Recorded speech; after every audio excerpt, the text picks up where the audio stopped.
በውል ምንነቱ አልተረጋገጠም በተባለው ሄሞራጂክ ፊቨር በሽታ 8 ሰዎች እንደተጠረጠሩ የጤና ሚኒስቴርና የኢትዮጵያ ሕብረተሰብ ጤና ኢንስቲትዩት አስታወቁ።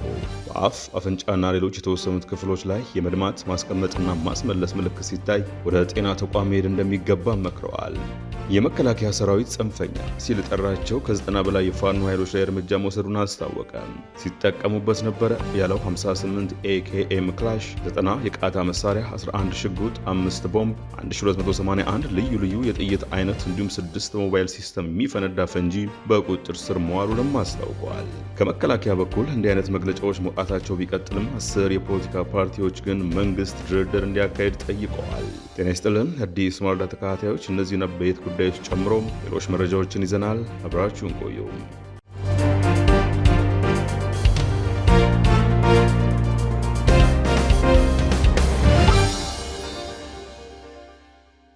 በውል ምንነቱ አልተረጋገጠም የተባለው ሄሞራጂክ ፊቨር በሽታ 8 ሰዎች እንደተጠረጠሩ የጤና ሚኒስቴርና የኢትዮጵያ ሕብረተሰብ ጤና ኢንስቲትዩት አስታወቁ።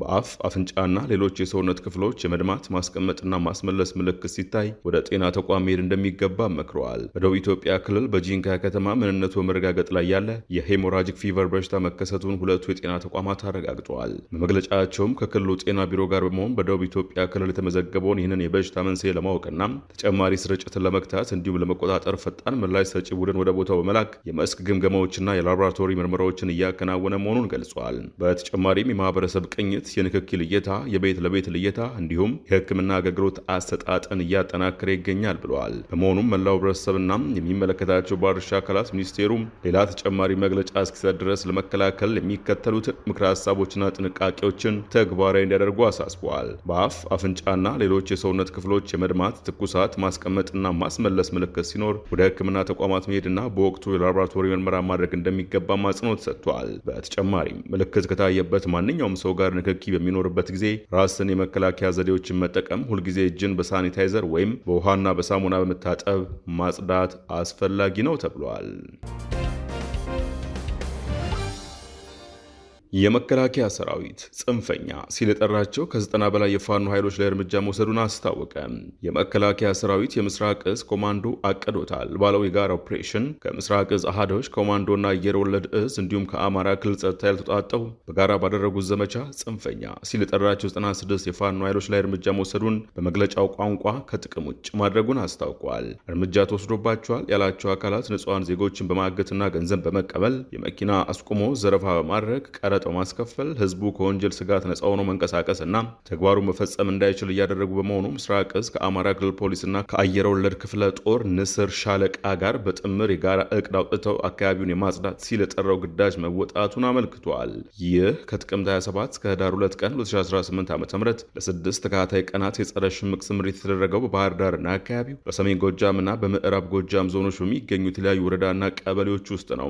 ስምሪቱን ከመሩት ውስጥ የኮር አዛዥ ብርጋዴር ጄኔራል አዲሱ መሐመድ፣ የአማራ ክልል ፖሊስ ወንጀል መከላከል ጠቅላይ መምሪያ አዛዥ ምክትል ኮሚሽነር አበበ ውቤ እና የአየር ወለድ ክፍለ ጦር ንስር ሻለቃ አዛዥ ሻለቃ አስናቀ መርር በሰጡት ማብራሪያ በጥምረት ተደርጓል ባሉት ዘመቻ 27ቱ መገደላቸውን፣ 8ቱ መቁሰላቸውን፣ 61ዱ መማረካቸውን አስታውቀዋል። ስማቸውን ያልጠቀሳቸው አመራሮችን ጨምሮ 8 ሰዎች ደግሞ እጅ ሰጥተዋል ብለዋል።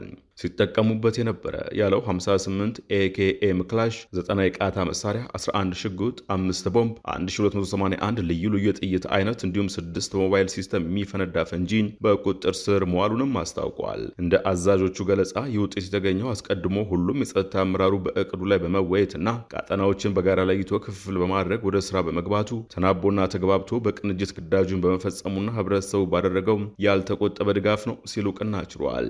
ይህ በእንዲህ እንዳለ የኮማንዶ ክፍለ ጦር በአማራ ክልል ኦሮሞ ብሔረሰብ ዞን ጅሌ ጡሙጋ ወረዳ ሰንበቴ ከተማ የአካባቢውን ሰላም ሊያረጋግጡ የሚችሉ ሚሊሻዎችን ለሶስተኛ ጊዜ አሰልጥኖ ማስመረቁን ይፋ አድርጓል። በምረቃ ስነ ስርዓቱ ላይ የተገኙት የልዩ ዘመቻዎች እዝ ምክትል አዛዥ ለኦፕሬሽናል ሜጀር ጄኔራል አቦ ሰይድ ተመራቂ ሚሊሻዎች ለዞኑና ለወረዳው ተጨማሪ የሰላም አቅም በመሆንና የተሰጣቸውን ስልጠና ወደ ተግባር በመቀየር የአካባቢያቸውን ሰላም ማረጋገጥ እንደሚጠበቅባቸው አስገንዝበዋል። ጽንፈኛ ሲሉ የጠሯቸው የፋኖ ኃይሎችና አሸባሪው ኦነግ ሸኔ ሲሉ የጠሩት የኦሮሞ ነጻነት ሰራዊት የህዝብን ሰላም በመንሳት የኢትዮጵያ ጠላቶች ተላላኪ በመሆን ሀገርን ለማፍረስ የሚያሴሩት ሴራ መቼም ቢሆን የማይሳካላቸው መሆኑን ጠቁመው እነኚህን የጸረ ሰላም ሲሉ የፈረጇቸው ቡድኖች እንቅስቃሴ መግታት እንደሚገባም ተናግረዋል።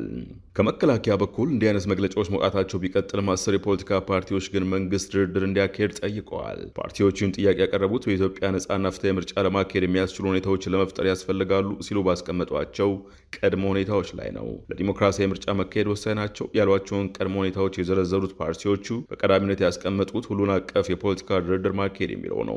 መንግስት ከሁሉም ተቃዋሚ ፓርቲዎች ጋር በእውነተኛ ዲሞክራሲያዊ ሽግግር የጋራ ፍኖተ ካርታ ላይ ለመስማማት የሚያስችል አፋጣኝና ሁሉን አቀፍ ፖለቲካዊ ውይይት መጀመር አለበት የሚለው የፓርቲዎቹ መግለጫ ምርጫ ከመካሄዱ በፊት በስደትና በትጥቅ ትግል የሚገኙትን ጨምሮ በሁሉም የፖለቲካ ኃይሎችና ባለድርሻ አካላት መካከል ሁሉን አቀፍ ውይይት በማድረግ ብሔራዊ መግባባት መፍጠርና እርቅ ማውረድ አስፈላጊ መሆኑን አስምረውበታል። በሀገሪቱ አንገብጋቢ ጉዳዮች ላይ ሰፊ ውይይትና ድርድር ሳይደረግና ስምምነት ላይ ሳይደረስ የሚካሄድ ምርጫም የፖለቲካ ቀውሱን ከማባባስ ውጪ መፍትሄ ሊያመጣ አይችልምና በድርድር ስምምነት ላይ ይደረስ ይገባልም ብለዋል። በሁለተኛነት የተቀመጠው የግጭቶች መቆምና የጸጥታ ዋስትና ሲሆን መንግስት የሀገሪቱን ሰላምና ጸጥታ የማረጋገጥ ቀዳሚና ዋነኛ ተግባርና ኃላፊነቱ ቢሆንም በኦሮሚያ፣ በአማራ፣ በትግራይ፣ በአፋርና በሌሎች የሀገሪቱ ክፍሎች እየተካሄዱ ያሉ አውዳሚ ጦርነቶችና ግጭቶች የተስፋፉና እየከፉ መሆናቸውን አመልክተዋል። ይህ እውነታ በአፋጣኝ በቋሚነትና በሚረጋገጥ መልኩ መቆም አለበት። ሰላምና ጸጥታ ለማንኛውም አስተማማኝ ምርጫ መሰረት ሲሆኑ ፓርቲዎችና እጩዎቻቸው፣ መራጮች፣ ገለልተኛ ታዛቢዎችና የዲሞክራሲ ተቋማት፣ መገናኛ ብዙሃን በመላ ሀገሪቱ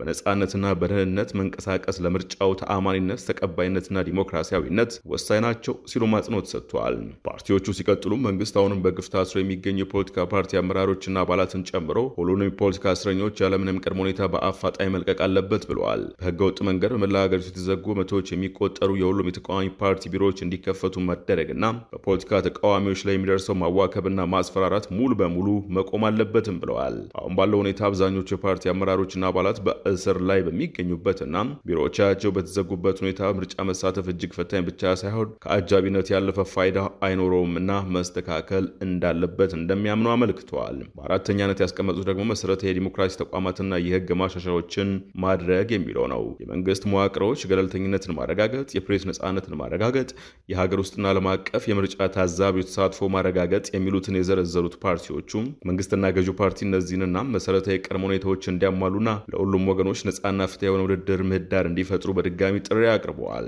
እነዚህ ሁኔታዎች ሳይሟሉ የሚደረግ ማንኛውም ምርጫ የህዝብን ፍላጎት ከመግለጽ ይልቅ የይስሙላ ዲሞክራሲያዊ ማሳያ እንደሚሆን እናምናለን ሲሉም በይነዋል።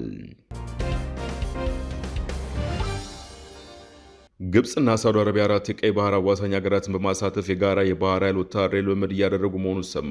የግብጽ መንግስት መረጃ አገልግሎት ባወጣው መግለጫ ግብጽ፣ ሳውዲ አረቢያ፣ ጆርዳን፣ ሱዳን፣ የመንና ጅቡቲ እየተሳተፉበት እንደሚገኙም አመልክቷል።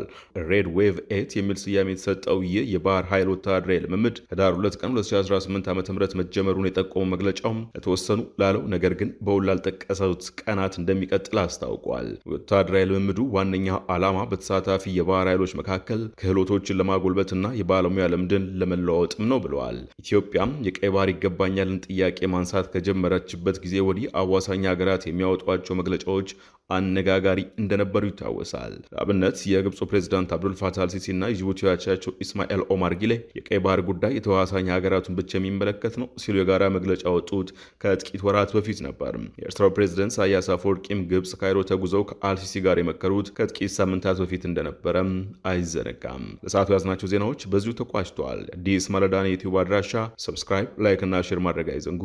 ጤና ይስጥልን።